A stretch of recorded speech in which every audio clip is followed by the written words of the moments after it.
శ్రేయస్ అయ్యర్ గురించి ఏం చెప్తారు బ్రో? అంటే క్యాప్టెన్సీ ఎలా అనిపిస్తుంది మీకు? శ్రేయస్ అయ్యర్ క్యాప్టెన్సీ ఎలా అనిపిస్తుంది బ్రో? శ్రేయస్ అయ్యర్ పంజాబ్ ఏకరేది చేస్తాడు బ్రో.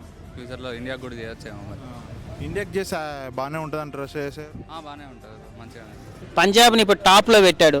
సో మన ఇండియన్ టీంలో ఏమన్నా ఆయనకి క్యాప్టెన్సీ ఇచ్చే అవకాశం ఏమైనా ఉందంటారా? మేబీ అవ్వచ్చేమో. సర్పంచ్ సాబ్ అంటే ప్రతి ఒక్క ఇండియన్కి ఇష్టమే అన్న. ఎందుకంటే ఇప్పుడు మీరు రోహిత్ చూసుకున్నా, ఎంఎస్డి చూసుకున్నా, విరాట్ కోహ్లీ చూసుకున్నా ఎంతో కొంత హేటర్స్ ఉంటారు.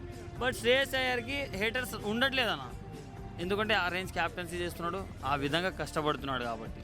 టాప్ తోపు తను మంచిగా మేనేజ్ చేస్తున్నాడు. లైక్ ధోని తర్వాత తనే ఇంకా నాకు తెలిసి top you. Next team India captain కూడా అయితే బాగుంది అనుకుంటారా శ్రేయస్ అయ్యర్? అవుతే బెటరే. సో మనం అవుతే అంత హోప్ఫుల్ ఓకే కదా, మనం ఇండియానే గెలవాలనుకుంటాం proud. Shreyas Iyer captain is very good. India captain కావాలని కోరుతున్నాం. వరల్డ్ కప్ ఉంది కదా 2027లో. ఆ వరల్డ్ కప్ గిల్ని తీసేసి శ్రేయస్ అయ్యర్ని పెడితే చాలా బాగుంటుందని కోరుకుంటాం. ఫ్యాన్స్ అందరూ కూడా అట్లా.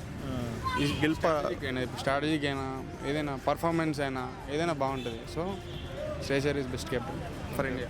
శ్రేయస్ అయ్యర్ క్యాప్టెన్సీ గురించి చెప్పాలంటే ఏం చెప్తావు? అంటే ఈ తరంలో మనం రోహిత్ శర్మని చూస్తున్నాం. నెక్స్ట్ తరంలో బెస్ట్ క్యాప్టెన్ అంటే మనం శ్రేయస్ అయ్యర్నే చూస్తాం మనం.